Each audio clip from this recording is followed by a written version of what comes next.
Muitas pessoas têm tido seus sonhos destruídos pela falta de confiança absoluta em Deus. A Bíblia está repleta de exemplos de grandes sonhos cumpridos para a glória de Deus. Encontro com a Palavra é um programa escrito pelo Dr. Dick Woodward e narrado por Pastor Edson Bruno. Ouça e descubra verdades que lhe ajudarão no seu dia a dia. Com você, Pastor Edson Bruno. Seja muito bem-vindo ao programa Encontro com a Palavra de hoje. Estamos estudando a Bíblia versículo por versículo e começamos com a primeira carta de Paulo aos Coríntios. Acomode-se e acompanhe conosco. Chegamos ao capítulo 8 e a uma nova sessão da primeira carta de Paulo aos Coríntios. Parece que os coríntios fizeram muitas perguntas na carta que escreveram para Paulo e os capítulos 8, 9 e 10 de 1 Coríntios respondem a uma delas. No capítulo 7, Paulo respondeu as perguntas sobre o casamento. No capítulo 8, Paulo começou a tratar de outro problema na igreja de Corinto. Preste atenção ao texto que diz assim, Com respeito aos alimentos sacrificados aos ídolos, sabemos que todos temos conhecimento. O conhecimento traz orgulho, mas o amor edifica. Quem pensa conhecer alguma coisa ainda não conhece como deveria. Mas quem ama a Deus, este é conhecido por Deus. Portanto, em relação ao alimento sacrificado aos ídolos, sabemos que o ídolo não significa nada no mundo e que só existe um Deus.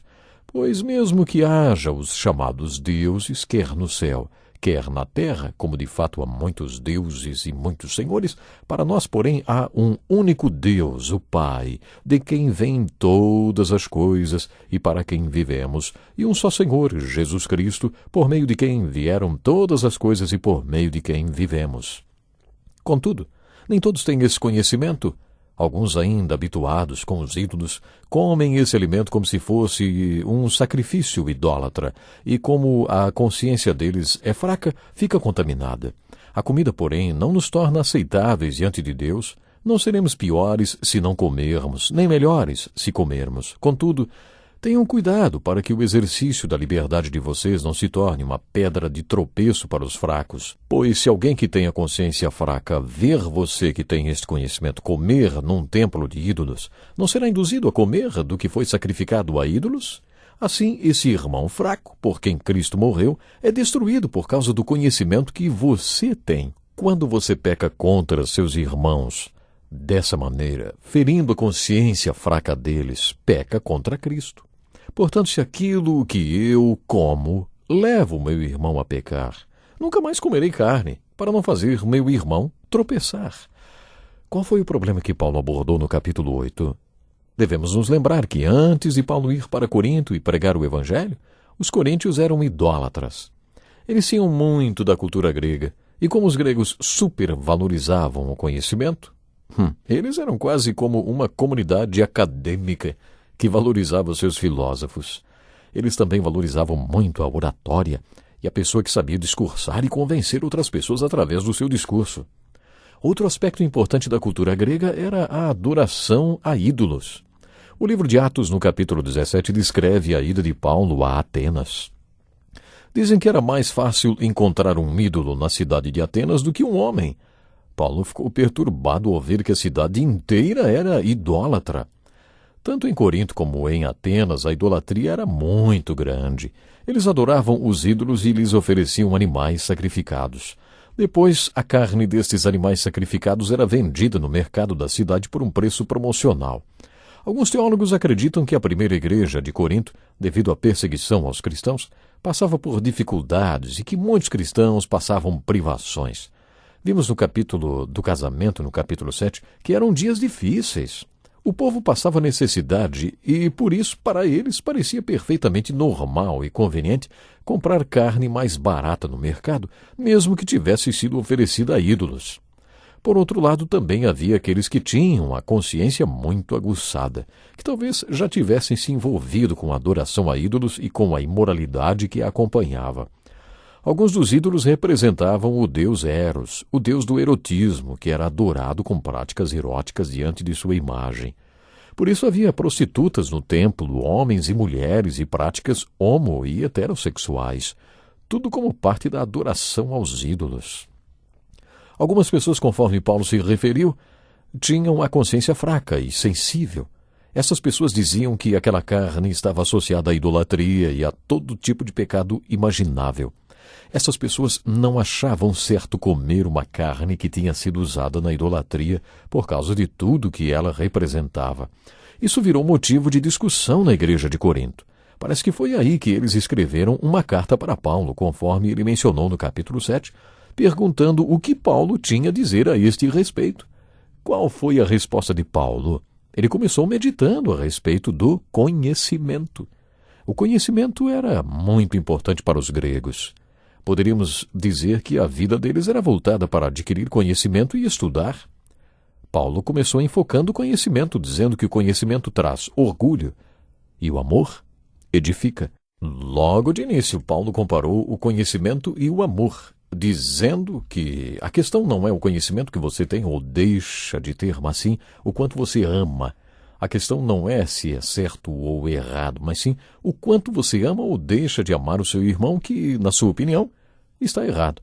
Você pode estar se perguntando como podemos aplicar um conceito como esse nos dias de hoje. Não adoramos ídolos e nem oferecemos pedaços de carne para nenhuma imagem.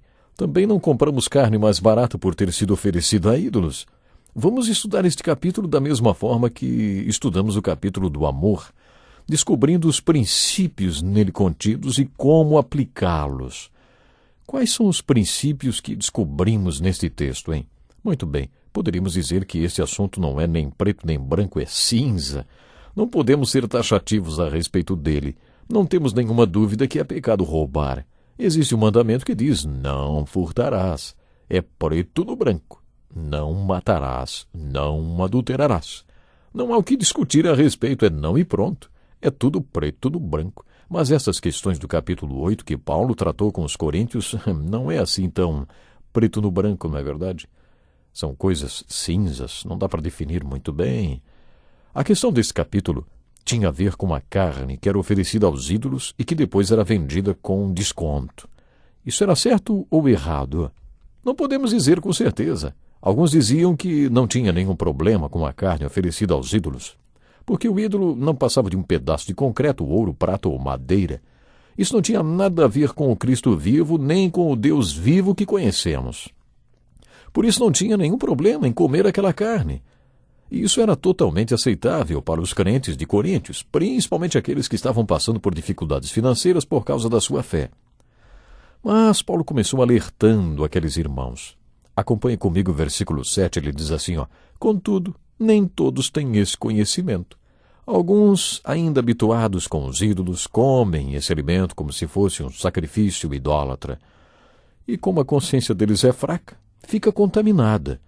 Paulo explicou que para aqueles de consciência fraca tinha problema sim. Esses irmãos não viam a situação da mesma maneira. Paulo confrontou os outros irmãos mais esclarecidos com outra questão. O amor. A questão não é o que é certo ou errado, mas sim o quanto você ama a pessoa que acha que é errado fazer tal coisa. A questão que predomina é que Jesus Cristo amou tanto a pessoa cuja consciência você considera fraca que morreu por ela. Será que você não a ama o suficiente nem para deixar de comer um pedacinho de carne? Esse é o princípio que podemos aplicá-lo assim. Nestas questões cinzas, o que importa é o seu amor pela pessoa que acha que você está errado e não o que realmente é certo ou errado.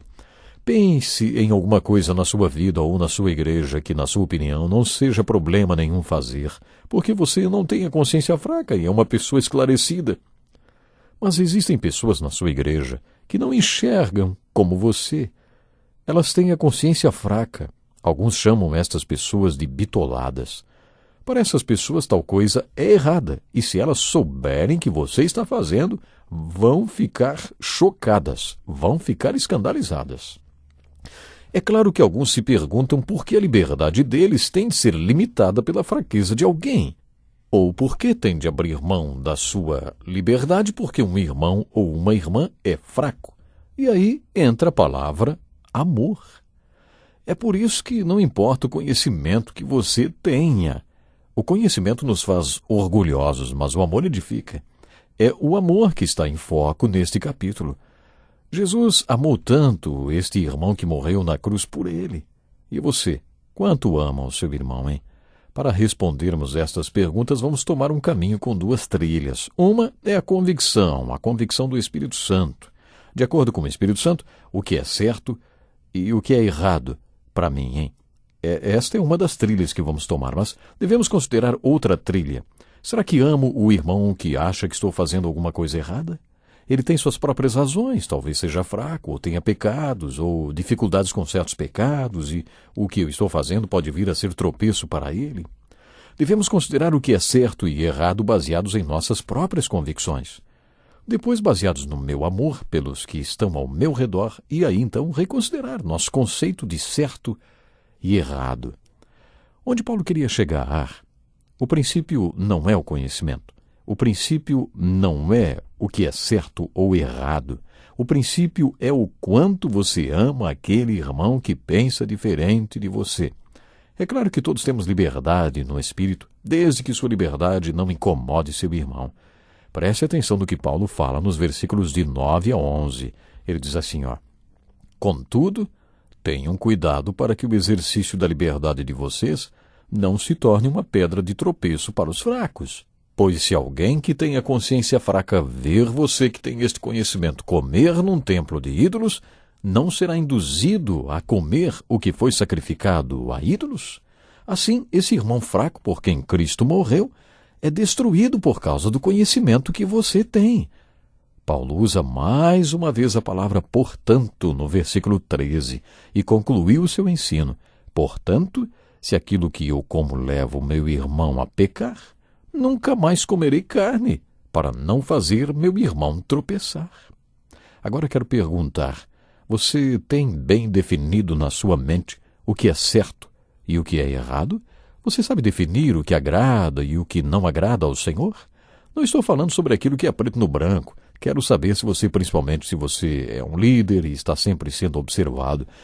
Quais são as coisas que você não acha que sejam erradas, mas que servem de tropeço para as pessoas mais fracas que observam o seu comportamento? Baseado no amor, não no conhecimento, você está disposto a desistir daquilo que poderia fazer um irmão mais fraco tropeçar? Não porque você ache que é errado, mas porque esse irmão acha que é? Você pode dizer, se ele não gosta do que eu faço, que olhe para o outro lado. Sabe o que é isso? Imaturidade sua. Se você tiver amor, que é fruto do Espírito, você dirá como Paulo disse, portanto, se aquilo que eu como leva o meu irmão a pecar, nunca mais comerei carne, para não fazer meu irmão tropeçar. Isto é verdadeiro amor. Até o próximo programa. Que lição importantíssima. Obrigado, Pastor Edson Bruno. Prezado ouvinte, coloque em prática o que você ouviu aqui. Sem dúvida, sua vida será grandemente abençoada. Este é um estudo escrito pelo Dr. Dick Woodward, na voz do Pastor Edson Bruno. Escreva-nos e solicite o material. Nosso endereço é Encontro com a Palavra, Caixa Postal 2011, CEP 89201-970, Joinville, Santa Catarina. Até o nosso próximo encontro com a Palavra.